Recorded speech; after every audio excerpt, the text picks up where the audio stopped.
Oui, concernant cette SEM et les explications de M. Amari, que je remercie, certains contrôles peuvent nous rassurer. Oui, j'entends et je m'en félicite. Mais on ne peut quand même pas parler de renaissance, on ne peut pas parler de municipalisation, je l'ai dit tout à l'heure, parce que dans cette SEM, mais ôtez-moi de ce doute, M. Amari, pour moi, il est quand même noté qu'elle peut. Alors bien sûr, ça passera en conseil municipal, mais la majorité est là. La loi fait que la majorité, le conseil municipal vote et vote tout. Que cette SEM peut devenir et se transformer sous un certain délai en SARL, en société privée. C'était marqué, c'est marqué dans les statuts. Est-ce que c'est encore le cas? Et je ne comprends pas effectivement pourquoi on ne veut absolument pas se rapprocher d'autres établissements publics. Ça fait partie des choses où, quand on travaille, mais que ce soit sur n'importe quel autre sujet, on doit pouvoir travailler en bonne intelligence avec les autres collectivités.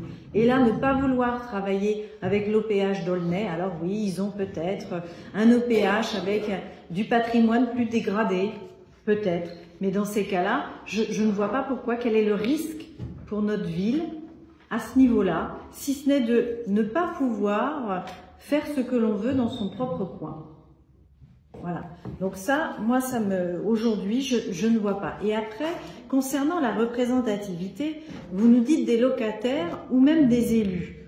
Aujourd'hui, dans l'OPH, les élus sont plus nombreux qu'ils ne le seront dans la SEM.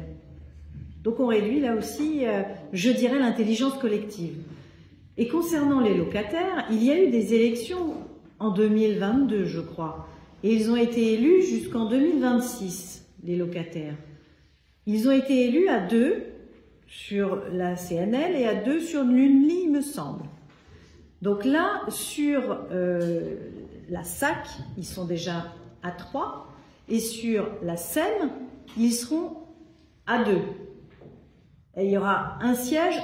Mais quand vous nous dites après dans la commission d'attribution, là, il n'y aura plus qu'un siège de locataire. Et on va revenir à ce que l'on a aujourd'hui, décidé bien sûr en conseil municipal, mais là c'est pareil, c'est la majorité qui décidera de quelle des deux associations qui participera. Celle qui sera la plus compatible avec la majorité ou celle qui sera la plus représentative des locataires, puisque aujourd'hui, quand même, les